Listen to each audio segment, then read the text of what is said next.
Hello everyone, we're cooked again. Today I'll be reading One Piece chapter 1189.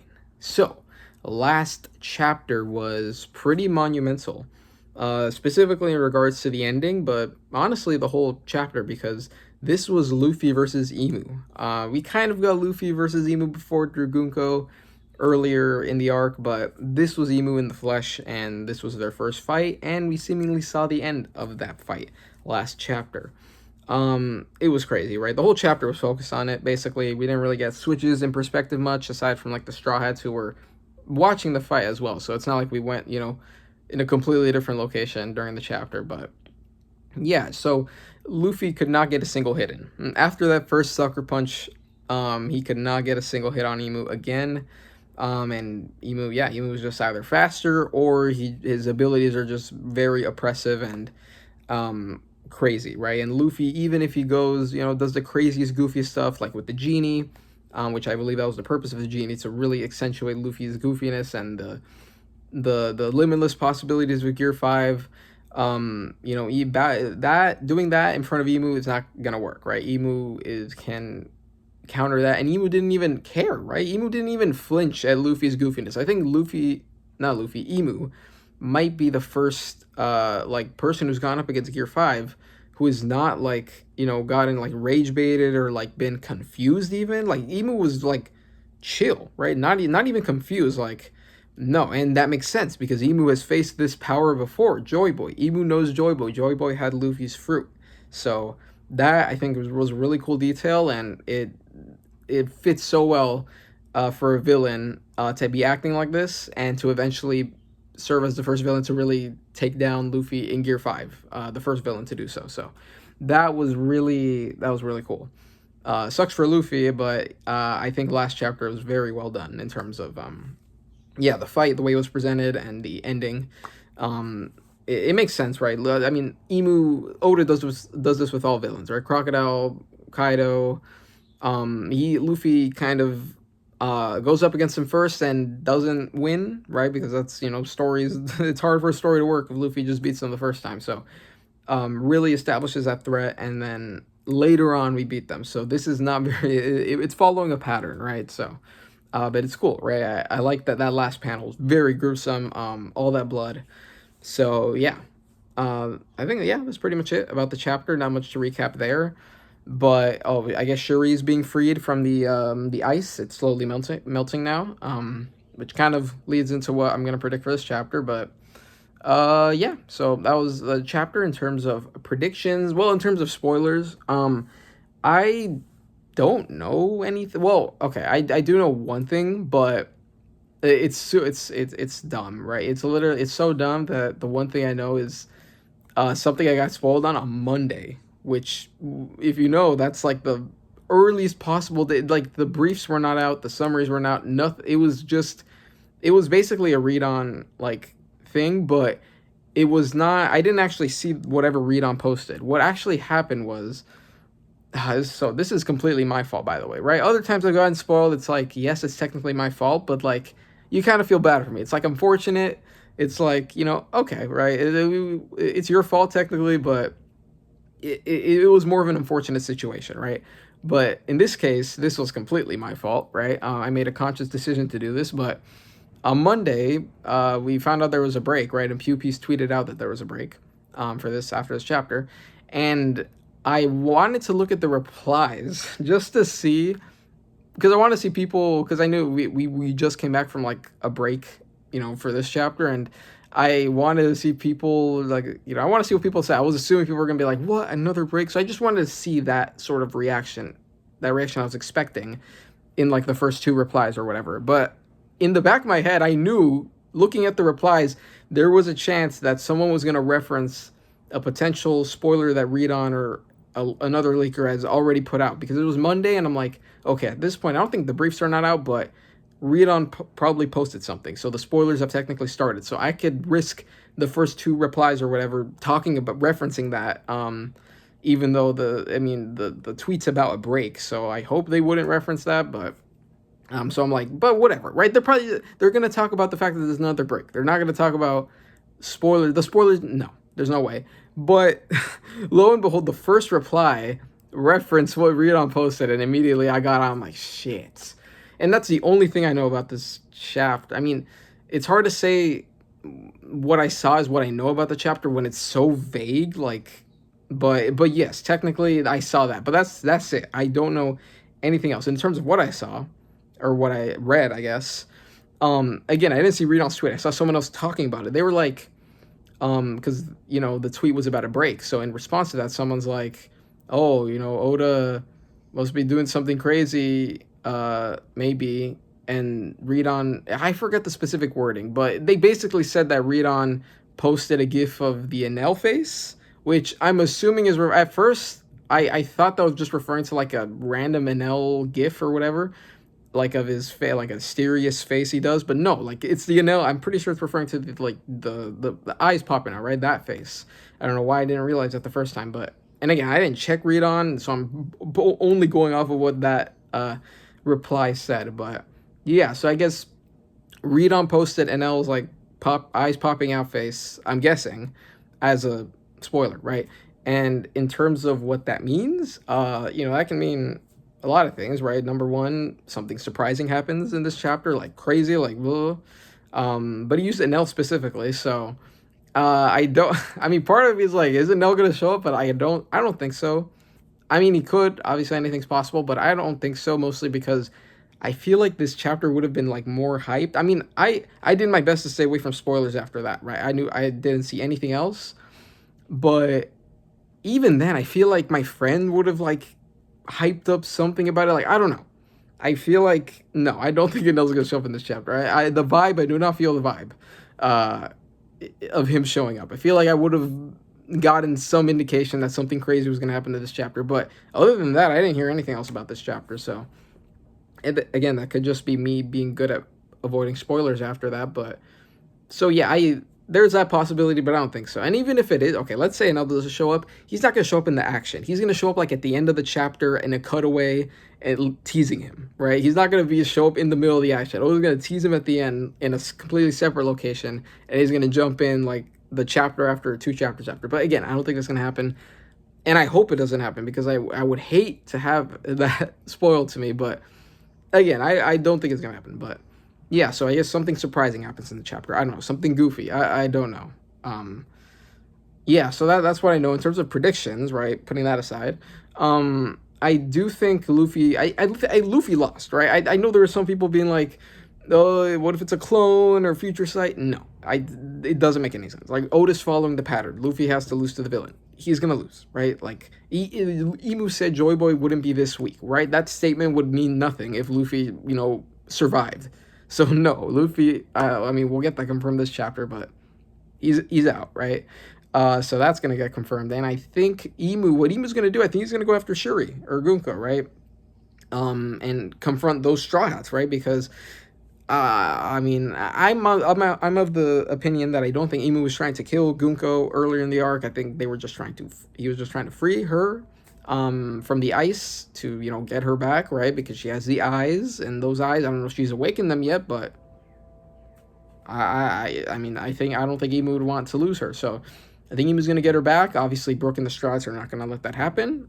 We had the whole promise at the end of the flashback, so I think we're gonna see the Straw Hats. Those Straw Hats, not Luffy, Brook, Jinbei, Usopp, Nami, and Frankie fight Emu potentially. And I guess Ragnar as well. Loki's kind of down right now. I don't think he's getting up.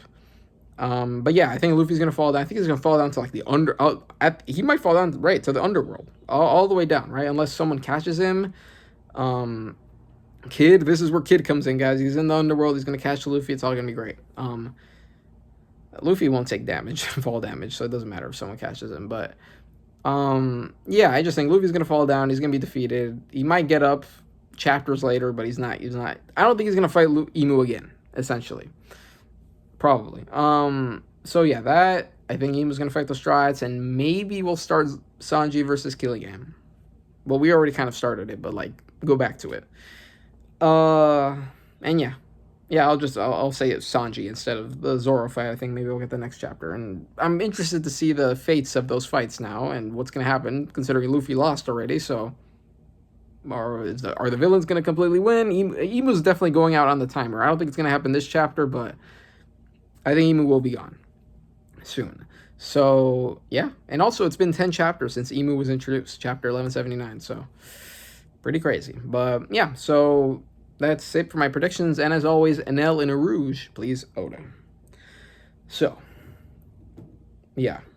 Yeah, let me pull up the scans. Reader requests. Oh, we could get a freaking. We could get the cover story. The new cover story. I don't think so. I still think we're like maybe like 6 chapters out, or 8. But I don't know. No, I'm not gonna. I don't think the cover story. We'll guess the reader requests. It'll probably be. Who do we have last time? Like it was Reiju, right? So, I don't know, bro. Like freaking, what's like a semi-popular character? Let me think. Baby 5. We'll guess Baby 5. I haven't seen the title of the chapter. There we go. Oh my god. Whoa, oh my god, this chapter is gonna be fucking insane. I just saw the title. One Piece chapter 1189, King of the World. Literally Emu's title. If Oda's naming the chapter after Emu's title, oh boy, this is gonna be crazy. That's a crazy. Okay, I'm already hyped. Oh my god, I'm already hyped. I love me chapter titles. Let's go. Okay. Ooh, okay. I'm hyping myself up, man. Chapter, yeah, King of the World. I mean, Oda's name. That's, I guess, Emu's epithet in a sense, right? And you know, we've had. I think there's other chapters with epithets, but if you're naming a chapter after someone's epithet, this is gonna be a hype chapter for them, right? So, oh, I'm also nervous. Shit, man. Okay. Yeah. I mean, not much else to say there. I mean, it's clearly referring to Emu. So, yeah. So let's see this. Oh, Nami with monkeys. Well, oh, I know what's happening. Okay. Cover request by Toshika Zoo. The 3 proverbial wise monkeys sit in Seiza as Nami lectures them for their mischief, and it's Luffy, Zoro, and Sanji as the 3 wise monkeys, with Zoro speak no evil, Luffy see no evil, Sanji hear no evil. So yeah, then we got Nami there. There's some, clothes in the. Oh, I guess they dirtied some clothes as they were drying, right, on the laundry as it was drying, while they're on clothespins and stuff. So okay, nice. I like this. I honestly, the Oda's been cooking on the reader requests, like in the last 2 chapters or so. Not last chapters, it was a color spread, but 2 chapters before that, Oda's been cooking on these reader requests. I like this. Very creative. Obviously, the people are requesting the ideas, right? It's not like Oda's coming up with them, but I think Oda's depicting them in very, nice, cute ways. So, yeah, Nami and scolding these 3 wise monkeys through the monster trio. That's very cool. I like that. And then Sanji with the hard eyes. So, yeah, and Zoro. Look at Monkey Zoro, bro. Yeah, he's got his swords too as well, and then Luffy's in the gear. I mean, I didn't say this, but yeah, Luffy's in the gear 5 pose, and it works so well with the see no evil. Yeah, that's great. Yeah. Oh, I guess they got paint. I see a paint bucket on in the foreground, so that's funny. I like this. This is cute. And Sanji's hair. Yeah, nice. Oh, let's get this chapter. Let's go. Notes. I saw this note. I watched the Heroine special with my daughter, and her reaction was priceless. I'm so grateful to capture the hearts of the female characters. You should definitely check it out. I have not. I need to check that out, dude. I've been not. I've been putting it off, but I need to watch it. Right? It's not that. It's like a normal, I guess, average. I think it's just a normal average length anime episode. So I gotta watch that. But yeah, I guess Oda's daughter, and Oda really liked it. So okay. Okay, let's get in. Oh my god, immediately Luffy Gear 5 bleeding. Luffy, after just 1 hit from Emu, says the Shonen Jump text. Luffy saying, huff, and he's, bleed. I think I said this last reaction, maybe I didn't, but Luffy, I don't think we've seen Luffy. Have we seen Luffy, bleed in Gear 5? We probably have, but clearly it wasn't this much. But if we haven't, that's crazy. Blood on Gear 5. But yeah, he's bleeding everywhere from his nose, from his mouth. It's all dripping. He's still in Gear 5. We'll see if he, goes back to his base form. But yeah, so if we still see the sword coming out from the back. Oh my god. Next panel, Emu. eye shot right here. Nah, huff. So Emu. Okay, so is he? Oh, Emu's like. Oh, I think he's. I don't know if he was already in this position, but he's kind of, I think, maybe moving and tilting Luffy, pointing him downward back to the branch. Is he gonna freaking just crash him? I'm assuming Luffy's gonna break through the branch and just freaking, or is Emu just kind of gonna set him down there? But he's pointing at him there, so I don't know if Emu moved or if he was already in that position. But yeah, we got a little panel of that branch on the bottom. Oh my god! Holy shit! Emu just like thrusts Luffy through the, like, makes him like, he thrusts his sword through the branch. It causes Luffy to like hit it, and also just what the hell, man? That's crazy. Dun-dun. Yeah, Luffy screams. I mean, Jesus Christ, what is it, Emu? This is, you already one shot him. He's already down, Emu. Oh my god, that's we're switching perspectives. It seems like with the panels chopped up on the side, but jeez, just another hit right there. Oh my god, man. Yeah, so next panel, or next page, I guess. Usopp. Oh yeah, I want to see these Straws reactions, dude, because this is like, the Straws are here. Luffy's not like, Luffy's not, it's not like on the roof where like they didn't see Luffy lose. They just had to, kind of go off of Kaido's word, which, they didn't believe necessarily. But yeah, so Luffy's right there. He's right there in front of them. I mean, it's kind of weird because scale on Elbaf, how far is it away? Elbaf's really big. I don't know if they can see, but they can probably see. I think for the sake of just the story, I think they will be able to see what was happening. But Usopp kind of reacts. Maybe it's Usopp's observation hockey. I don't know, right? We'll see. What? What's wrong, Usopp? Maybe it was. Nami didn't notice. Maybe she just wasn't looking, and Usopp was looking. But yeah, so Usopp just kind of turns around and realizes, and Nami asks, "What happened?" It's Luffy. I'm just worried if he's gonna be all right. Oh, so they don't know. Okay, so they can't. Yeah, so we're taking scale into account. They're looking over there, and there's like some smoke coming out and stuff, but they don't necessarily see what's happening. But come on, that was like a feeling Usopp had, right? It's Luffy. I'm just worried if he's gonna be all right, says Usopp, and then Nami's saying, "What? Why are you being so ominous all of a sudden?" Yeah. I mean, I'd be saying that too. But yeah, so interesting. Next panel. Of course he'll be fine, says Nami. And then Jinbei says, don't forget his opponent swiftly defeated a large Jinbei giving her a reality check. He's like, Nami, remember, that opponent, like, took down a large giant, like, easily, so. And that was Loki, right? So, like, Jinbei, come on, man, it's the hopium, but obviously, Jinbei, this makes sense. Completely, I mean, I'm not complaining, right? Jinbei, it makes complete sense for him to say something like this, but yeah, so it's just funny giving Nami like a reality check right there. Freaking Loki hears that. Oh, Jinbei's, he's right next to Loki, so he hears that. Exclamation points. Grr, hey, Fishman. Who the hell are you saying he defeated?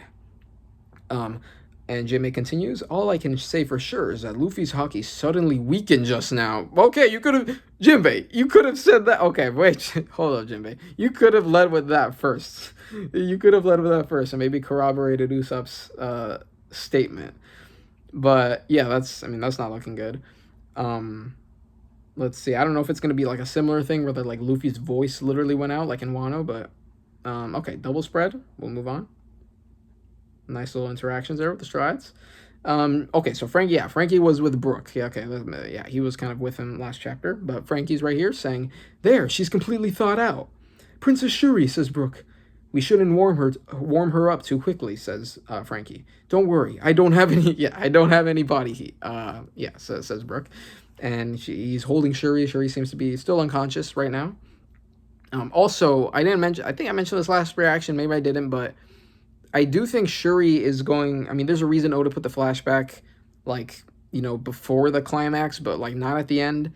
He wants us to know what happened to Shuri. He wants us to know Shuri and Brook's relationship. Shuri is going to play a role in, like, this climax, right? In terms of, like surviving against Emu, right? And whatever Emu does now. I think, and that makes sense, because Shuri knows Emu. I think Shuri's going to be the key to, like, she's going to essentially give us an exposition dump on, like, Emu and, like, the time limit, like, weaknesses, right? I don't think we're gonna learn everything, but like, we can't beat Emu right now. We need help. So it would help if there was someone here who has inside knowledge and could help us, right, tell us Emu has a timer or something like that. So that, yeah, it makes so much sense. Like, sure, the purpose of Shuri and Gunko's character, like the greater purpose, is starting to like really solidify in my head. We'll see what happens, but yeah, I think having a character who is connected, having a character within the world government that has knowledge on Emu that can help us introduce us to the concept of, because they don't know what Emu, they don't know who Emu is, they don't know, right? So to have someone who can introduce us to that concept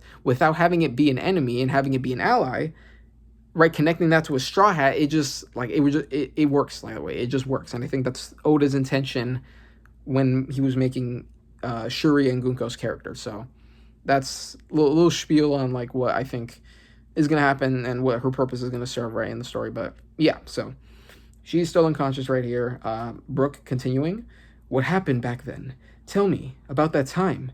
It is you, isn't it? So she's obviously referring to the past, and Shuri is still unconscious. Princess Shuri, still unconscious. And next panel, we got Ragnar over. Ragnar's so big. I mean, this is the first time we're like really getting to see Ragnar's size, right? Because we've seen him on Loki's back and kind of next to Luffy, but here he's like next to multiple like human sized.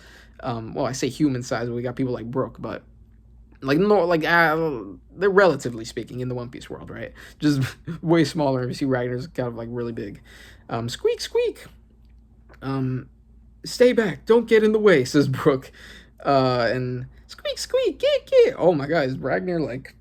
I mean, Ragnar doesn't know the context, right? Ragnar, I mean, doesn't know we were trying to free them. Ragnar accidentally. Ragnar's the one who froze them, and Ragnar was also the one who accidentally like melted the ice block. So yeah, I think it makes sense. Like, whoa, whoa, what are we doing? I think we should. You know, it was an accident. I'm sorry, I freaking melted the ice block, but we need to freeze her back, right? Because there's nothing that changed in Ragnar's mindset, right? He's still. We didn't tell him anything. He didn't get the flashback spiel, right? But yeah. So squeak, squeak, get, get. We got Usopp saying, "Brooke, are you good here? If things get scary, then." So Usopp's like holding his freaking his ammo, I guess, trying to holding his freaking his kabuto. I think aiming at Ragnar. Okay, I don't know what Usopp's trying to do there, but yeah. So switching perspective, what is happening here? Hajrudin, we're going to whoa. Okay, Hajrudin, Gerd, or is that Gerd or is that Ripley? No, that's Ripley. No, I think that's Gerd. No, it would make more sense. It was Gerd. Why would Ripley leave where Zaza is? But yeah, I guess new giant warrior pirates, at least the two of them, right? Hajrudin and Gerd, are coming here to Loki. They're on like the Zvar or whatever, like the ship, the cloud one. Hajrudin, we're going too fast.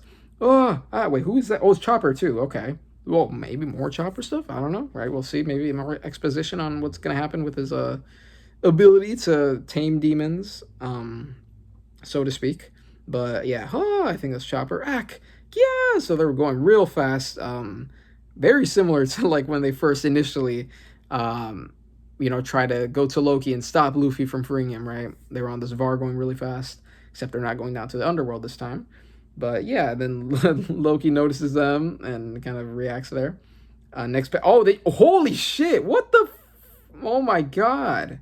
Oh, guard point. Thank God. Oh my God! What the hell? I didn't notice Chopper at this point. I'm like, what is this brutal crash? Jesus! Oh my God! So they they do crash, but Chopper I guess breaks breaks Gerd's impact, right? Breaks her fall. Hajrudin falls off the ship. Loki gets hit. I think Loki still got hit. Or maybe he didn't. I think he got hit on near the cheek, it seems like, or on his face, but he protected the other. Well, actually, no. I think I think he only got hit in the face. I don't think the other parts of his body were at risk of getting hurt. But yeah, so yeah, this is crazy. So yeah, Ragnar Jinbei kind of reacts like and then falls off.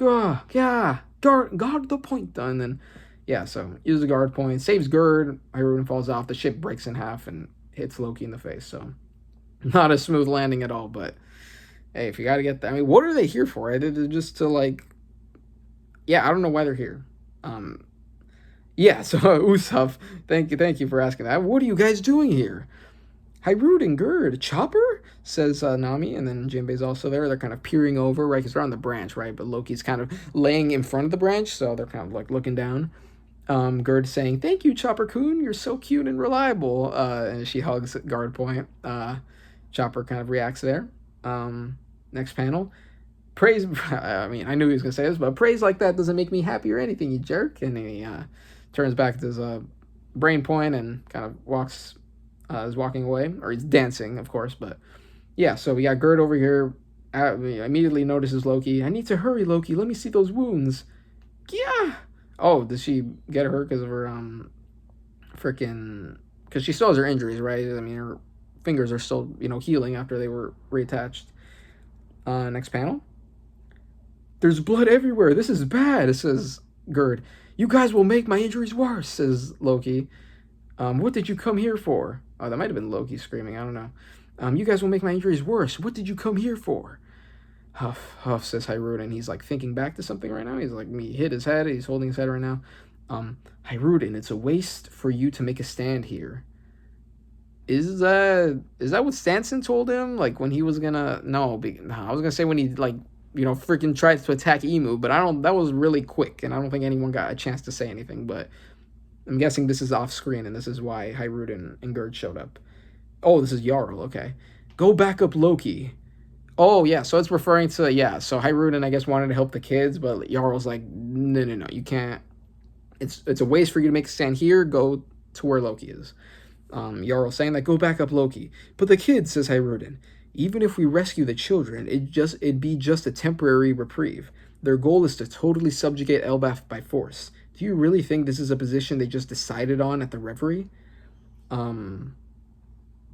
Interesting. Do you really think this is a position they just decided on at the Reverie? Is that, I mean, what is he trying to say that they, like, at the Reverie, they decided, hey, we're going to subjugate Elbaf? Because, I don't think they did, right? I mean, I don't think that was discussed amongst the kings and queens. I think that was just something private Emu decided, but yeah, I mean, it makes sense why Jarl doesn't know, right? So, like, yeah, I'm not saying this is, like, it doesn't make sense for him to say, but it's interesting. It's just interesting. If that's what he's trying to say, unless I'm misunderstanding, but yeah, so yeah, I mean, he's right? I mean, well, there's also some like, kind of, there's some things he doesn't know, like Emu's time limit, right? Because if they don't rescue the kids and time passes by, Emu might just disappear and it might just fail, but they don't know that, so yeah, so they're trying to subjugate Elbaf by force, yeah, so Hajrudin, reacts to that, question mark, exclamation point. Jarl continues, that can't be the whole story, right? That man is likely at the heart of this. Loki. I think he's referring to Loki. And that kind of comes back around to the beginning of the arc when before they were going to kidnap the kids, the first thing they wanted to do was recruit Loki to the Knights of God. And obviously Loki refused, but that was the first thing. And then when that didn't work, they were like, okay, now we get the kids. So it's like, the kids is just an avenue to completely subjugate Elbaf, right? So that's not like, and they did that obviously because of the strategy 800 years ago, and because we learned about that like 2 chapters ago, right? So yeah, I like this. I like bringing it back to Loki in this case. Loki, says Hajrudin as we switch back to the present. Loki, says and Hajrudin, and then Loki 2 exclamation points reacts to that. Do you have any idea who that guy is? Says, okay, so he asks Loki that, and I mean, Loki kind of knows. I mean, he doesn't.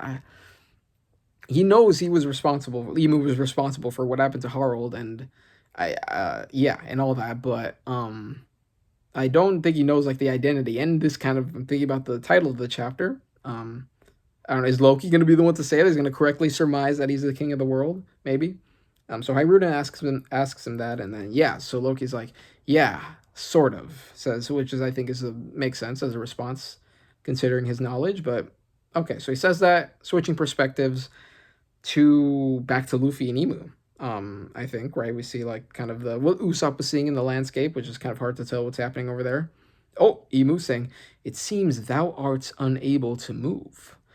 Yeah, Emu, you think you freaking stabbed him, and then you drove him right through the branch. Yeah, I would think that, but yeah, so he summons another weapon from the freaking ring around him, like a weapon wheel almost, but yeah, so he summons another weapon, I guess. Another sword, it looks like. It kind of looks similar to the one he had previously when we stabbed Loki with, but that was like pure omen, but this is like, has kind of like a physical form to it. But yeah, ellipses, says Emu, and then cough, says Luffy. Wheeze, wheeze. And then Emu continues, "This sword feeds on life." Or is it the same sword? I guess maybe. This sword feeds on life force. Luffy, huff, huff. How many slashes can thou endure before perishing? This is a new weapon. Monkey D. Luffy. Oh, okay.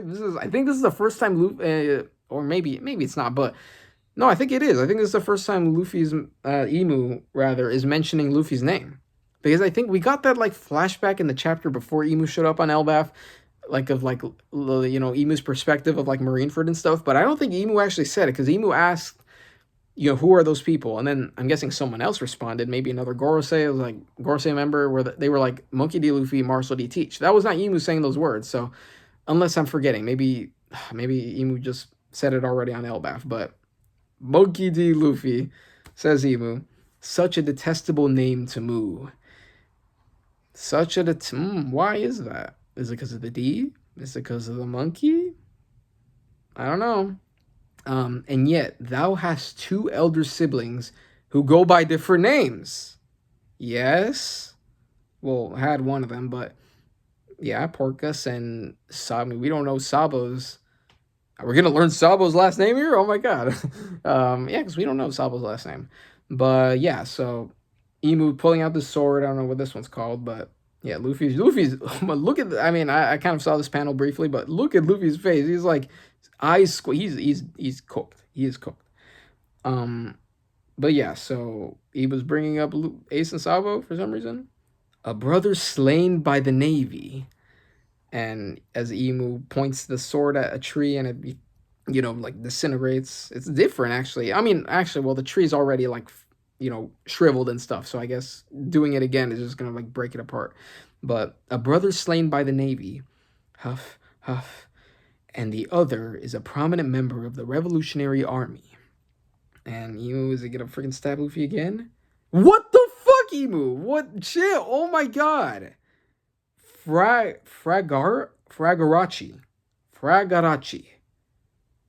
As he stabs Luffy again. Oh, the blade. Oh, what? Okay, I see now. The blade, the first blade, right? The Vohu. He left that on Luffy. He left that. It's still freaking Luffy's like he still left it skewered on Luffy. Pulled out another weapon, skewered another one. Okay. I mean, I guess the intention there was because he stabbed Luffy through the branch, so I guess he wanted to like keep Luffy there, like still, even though he was not going to move regardless. But he wanted to like keep Luffy stuck there, right? Because he's like kind of skewered on the branch. So then he pulled out another weapon to just stab him. Okay. Luffy screams in pain. Wah! Oh my god. This is really gruesome, man. Oh my god. So, yeah, next panel. What an ill-mannered trio of siblings. Luffy just gets freaking another shot of him just coughing up blood. Yeah, so Luffy, Emu mentioning siblings, right? The almost, yeah, very coincidental. These, three children of like fate almost. But Emu's talking about them I guess Ace in the context of he was slain by the Navy. So I was gonna mention like Emu's like they're all gonna die in my hands or something. But Sabo hasn't died, and like okay, whatever. I was trying to think of something, but no, that doesn't make sense. But yeah, just interesting that you bring it up. But next, so switching perspectives. Okay, this is a back to Loki, talking about, what he knows about Emu. He must be the one that we spoke of, says Loki. Hajrudin, question mark. Red hair mentioned him back then. Oh, whoa. Is this, oh no. Okay. This is 14 years ago. Whoa, but I don't think we got what was gonna happen. I think this was off screen. Interesting. Red hair mentioned him back then. I thought it was referring to like recently when Shanks showed up, but no, back then that refers to like 14 years ago. But this was still off screen. So what does Shanks say? With this ability, I'll make sure Pops and those soldiers have no regrets.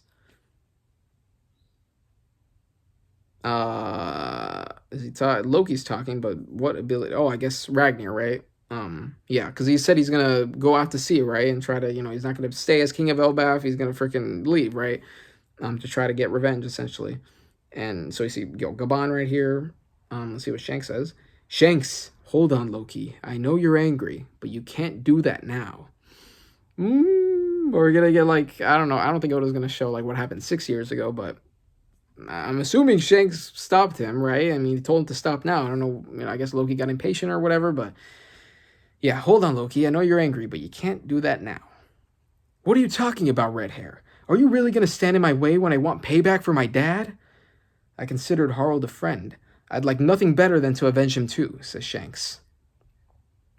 But you have to think clearly. The government just attempted to take over Elbaf. Your priority should be to prepare for war, says Shanks. Dun-dun. Interesting. You're probably to prepare. It's about preparation. It's about preparation. Oh my god. So, when does Shanks think this war is going to happen? Is he referring to the war that would eventually happen? That still hasn't happened. 14 years later. Shanks, are you going to elaborate? Next panel. Huh? A full-on war with the world government, says Loki. That's not what I have in mind. This is personal. Dad and those men have regrets I need to lay to rest. I'm talking about revenge on the ones responsible. And just who is that, says Shanks. Who's your target? All those world government bastards, says Loki. The one who tried to use Harold is king of the world. Oh my god, Shanks. He just straight up told him, like, the one who tried to use Harold is king of the world. Jarl budging in right here. What are you saying, Shanks? The world government is no sole ruler. I had to contradict everything they stand for. Hey, Shanks, says Gaban, I think. Maybe trying to, I don't know, Gaban trying to not have Shanks spoil some stuff. What does Gaban know? What did he see in the Void Century flashback, if that's what Laugh Tale contained? Hey, Shanks, says, I think Gaban said that. It's okay if you don't believe me, says Shanks.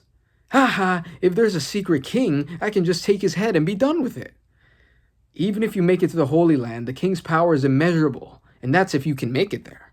There's someone who managed it once. Is that referring to Fisher Tiger? Right? Shanks was there, of course.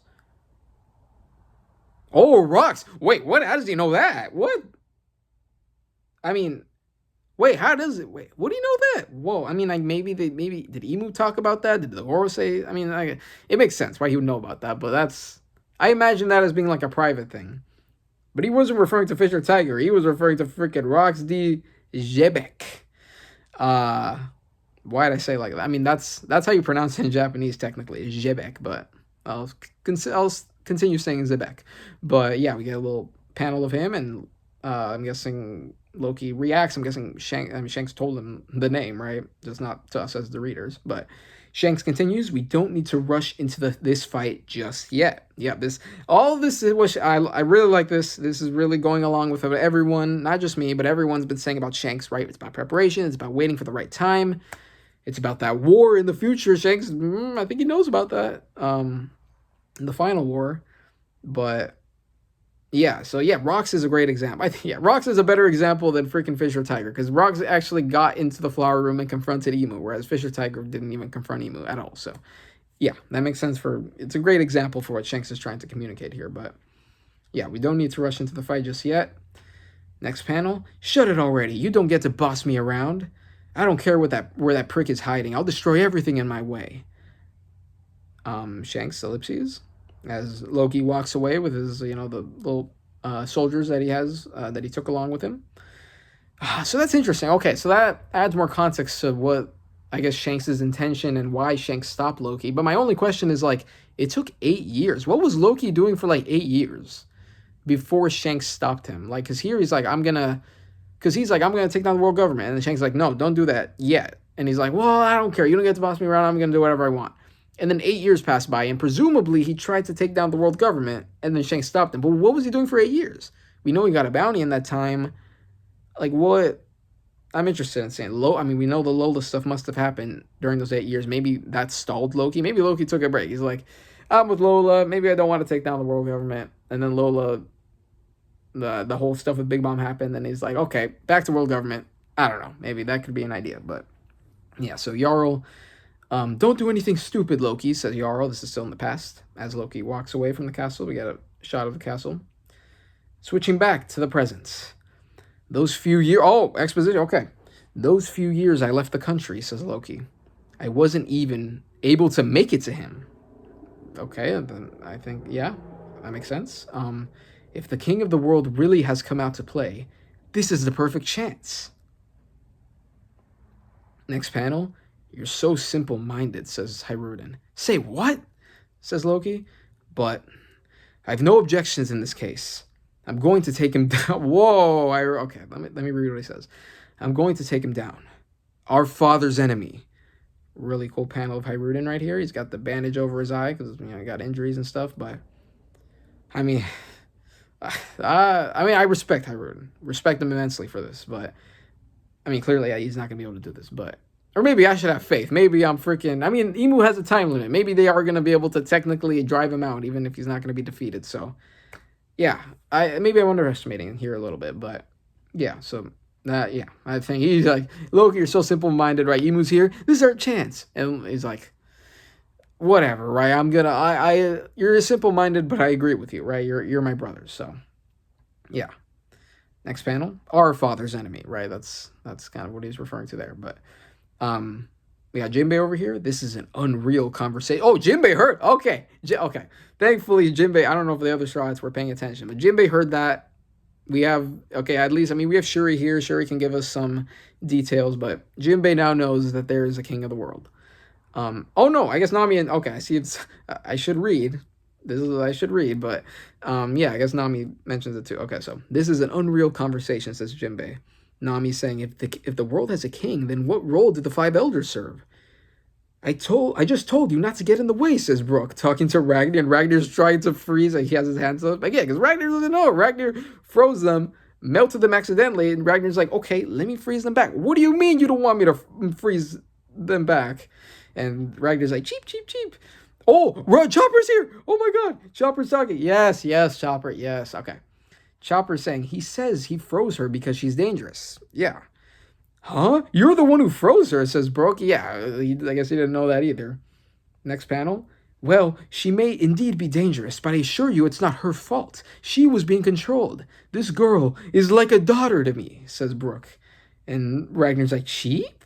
And he's, oh my God, Ragnar doesn't know. Brooke's a skeleton, so in his head, he's like, what is the resemblance? You're a skeleton. I think that's what this panel's communicating here, so he's kind of confused. We'll see if Chopper translates, but yeah, so Ragnar kind of confused on that. Oh, Robin, what the fuck? Robin, jump scare, what the hell? What are you doing here? Or maybe she's just popping out of the ground, like her lower half, but she's still in it, because she did that in Dressrosa with Green Bit when she was talking to Law, like right before Doflamingo showed up, but maybe she's doing that here. Okay, maybe I don't think she's physically here, but maybe she just popped out of the ground, right? Sounds like there's a lot of interesting things going on here. Robin, says Nami. Chopper, I want you to come to the library right away. Why? Okay, so yeah, I think she's still here. She just like kind of temporarily, showed up right there. Saul, says Chopper. Howdy. Okay, so they see Saul. He's all the way over there. Yeah, Saul's like, howdy. Okay, why does Robin? Because they found the books, right? But like, they must have found something else. Oh, switching perspectives. Next pulls out an axe from, this is Emu, by the way. Emu pulls out this axe from a weapon wheel. Oh my. Luffy's huffing. Luffy hasn't said a single word, by the way. Apologies, but this is the next blade thou must. What is it? Emu's just freaking testing out all of Emu. Luffy's gonna have like 9 different weapons freaking skewered. He's gonna be skewered by like 9 different weapons at this point. How unfortunate. The third one up is Jinxin. Is just big black axe weapon. And so yeah, I guess Emu just had a bunch of weapons after disposal. Jinxin. What is Jinxian? Why is that unfortunate, Emu? Can you explain to us? But Luffy's huff. He's still in gear 5. His eyes are white. He's still conscious technically. Oh, double spread shit. Okay, this might be the last one, maybe. Last double spread chapter. Oh shit! I saw Zoro Sanji. What the fuck is happening? Sea Cloud Port, Western Village. So this is where Zoro is. Oh, this is Zoro in summer. I thought that was Sanji for a second. Okay. King of Hell, 3-sword dragon, 103 mercies. Oh my God, this is the attack that he used to defeat King with. I don't think we've seen it since then. Okay. Is this Oda showing like even Zoro using his most powerful attack, right? We get to kind of, power scale here a little bit. King of Hell, 3, Santoryu, 3, sword Can't even speak. Santor, you sword dragon, 103 mercies. Yee ha ha ha, as Summers is winding up his big club. Okay. Dragon Damnation, Graham. I think that's Summers' attack, Graham, and they both clash evenly, it seems like. Conqueror's Haki spewing out. I think is Zoro using. Yeah, he's definitely using Conqueror's Haki, right? I mean, this is kind of what's. And that attack had Conqueror's Haki when he used it against King. Gee-ha-ha, says Summers. 800 years ago, is this Summers speaking? Who's speaking here? 800 years ago, the 19 kings who forged our world made a vow of equality. They placed their swords all around the empty throne to mark that oath. Okay, let me move next panel. Zoro reacting to what Summers is saying. Tohu, Bohu, Nemesis, Long... Oh my god, is it the freaking weapons? It's all the weapons on the empty throne. Is that what it is? Is Imu, like, physically taking them out of there? Like, are they not there anymore? Is that how that... How does this... Are they, like, copies of it, but, like, super powerful? Right? Maybe? Whoa, that's really crazy. Tohu, Bohu, Nemesis, Longinus, Stigma, Muramasa, the 19 world weapons, they were all laid to rest there. What the hell? And oh my god, did he get Zoro? Did Zoro get flung back? What the hell? But guess what? When the Great One revived us with Omen, he granted us access. Oh yeah, he has a different weapon. Yeah, I should have noticed that. Like, yeah, he had a club earlier, but he had like the hilts of like a sword, but I didn't notice that. I don't know why I thought that was still his club. Yeah, he has a different weapon now. But guess what? When the Great One revived us with Omen, he granted us access to them. I'm not lying. Their power is a legend that lives on through the great houses. Right, all the families, I guess. Get it, Roanoa Zoro? As, you know, he, like, flexing his blade right there. Zoro, oh my god, this, yeah. I mean, I knew Summers was going to get, like, a buff, right? But, like, now he's getting this super freaking powerful weapon. Yeah, that's crazy. Oh my god. Get it, Roanoa Zoro? This is, says continue Summers, the power that reigns over the world. As Zoro's huffing and huffing, lost that clash a little bit there. Okay. All right, I'm guessing we're going to move to Sanji maybe and Killiam using, you know, whatever weapon he's going to use. Oh no, we're switching back to Summers. We're not switching back, but just maintaining Summers right here. This is the weapon of the House of Shepherd, right? His house. Graham. Okay, yeah, okay. That, I mean, you said Graham before, but yeah, it's got thorns around it. I mean, I think Summers' original like sword also had thorns around it, but is this like, but he's the only one with the thorn fruit. So is that just a coincidence or I don't know. But yeah, he says Graham, he flexes it a little bit there. Zoro reacts to it. Oh, and then we got Killiam right here. Meet the weapon of House of Rimu Shifu. Longinus. As he whips up his freaking really sick looking spear. Like, what is this? Like I'm not good with these freaking names of weapons, dude. Like a dagger spear thing. Really cool looking. He whips it out, and then Sanji reacts very seriously at that. Thou shouldest be honored to die, says Imu, switching back to him, by the arms that constructed this world. By the arms that constructed this world. This is crazy. I did not think this was going to be... I mean, it makes sense, right? I think that... I don't know why... I didn't see anyone else talk about this, but... Crazy. But he's ready to freaking slash Imu... I mean, not slash Imu, slash Luffy with this axe. But... Yeah. Okay, something's gonna happen here. Luffy can't die. Luffy cannot die here. Is Imu just gonna run out the time limit? What's happening? Something happened. Oh, Gaban! Gaban! Holy shit! No. This is bad for him. This is bad. Gaban, chill. No, Gaban. Gaban blocks Imu's attack. With the two axes, the axe against the two axes.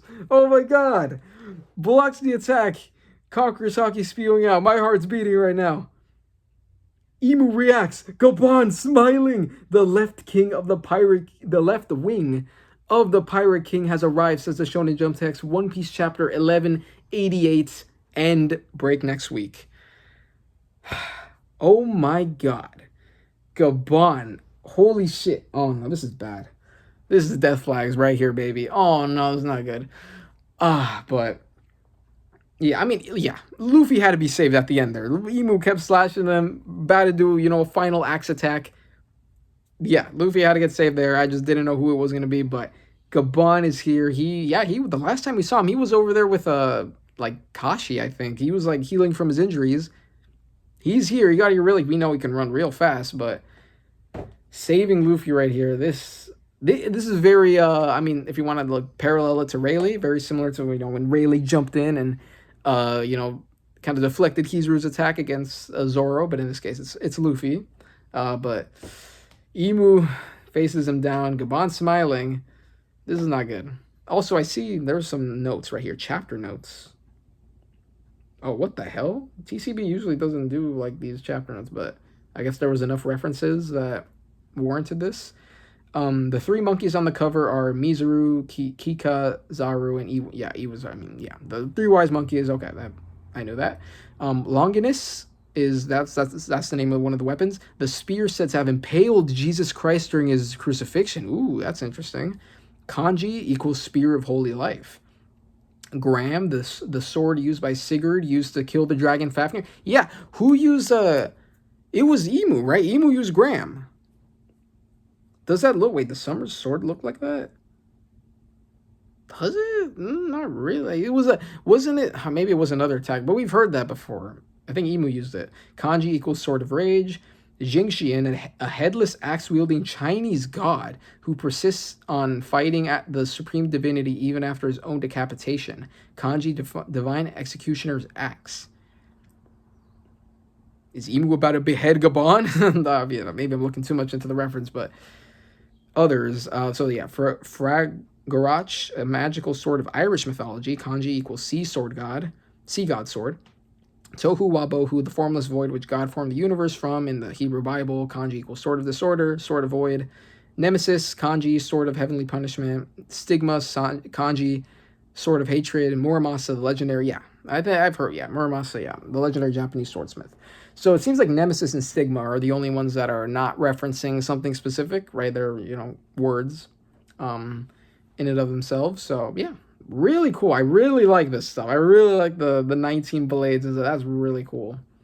For like the weapons and stuff. But crazy chapter. I really enjoyed this chapter. This was awesome. Yeah, this was a great follow-up chapter to the last time.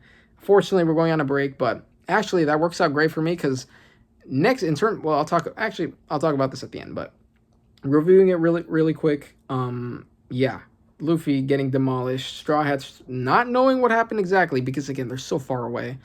But yeah, so yeah, Hajrudin jumps down. I love the stuff with Shanks and Loki explaining Emu, and yeah, goes back to the title of the chapter. Luffy getting absolutely demolished, really gruesome. Shanks again, love the Shanks stuff. We love Shanks. But yeah, very consistent with what we kind of expected Shanks and his intentions to be. This whole time, and Zebek mention and exposition, Hajrudin wanting to get rid of Emu, some Brook stuff and Ragnar, which is pretty funny. Robin, why does Robin want Chopper to go to the library? What did they find there? Oh wait, no, it's Biblo. It has to be Biblo. I just realized it's Biblo. I just made that connection in my head. It's Biblo. It has to be Biblo. Because I was thinking, I'm like, why would he want to go? But then I'm like, why? Okay, what is Chopper in reference to the library? And then, yeah, Biblo. I just remember Biblo. It has to be Biblo, right? We had Saul. The last thing Saul said was, oh, you're really mysterious, Biblo. Maybe they want to, ask him stuff. I don't know if Robin knows what's going on, though, with Emu. I don't know if Saul knows either, so that might have to wait. I don't know, but because they don't know what's happening. Yeah, so yeah, Emu pulls out the axe and great weapon. Yeah, really, yeah, I think I expected Omen to be a buff, but like giving them like the super powerful weapon on top of that makes sense. Yeah, pulling out the weapons. Gaban at the end. This is bad. This is death flags, I think, for Gaban. I mean, he already kind of had death flags, you could say, but this is worse. Unless the time limit runs out, which maybe, but Emu, yeah, Luffy had to get saved another way in some way or another, but yeah. Great chapter. I really like this chapter. Yeah, break next week. And as I said, I wouldn't even have been here to read the chapter next week. In terms of the 1190, wait, why does it say 1188? Yeah, it says 1188 right here in the scans. Okay, that's a mistake, but yeah. So in terms of 1190, if it was next week, I wouldn't have reacted to it. But because it's coming the week after, because there's a break, I still won't be able to react to it on the day. So I'm gonna be like delayed by a couple days on that one. So I might read the Viz, although I think I might just stick to TCB just for like consistency's sake, because I've just been reading the TCB, so I don't want to jump to like someone else's translation. I'll obviously still read the Viz, but we'll see. We'll see what I decide on there. But yeah, so 1190 will come out a couple days after, like maybe 2-3 days after, probably 2 days after that chapter. The scans would come out, not when the officials come out. When the officials come out, it'll probably be like a day after, but so like on Monday. But yeah, yeah. So yeah, that's the plan. Crazy chapter. Break next week, and yeah, I can't wait to see what happens next. This was an awesome chapter. So yeah, that's about it. See ya.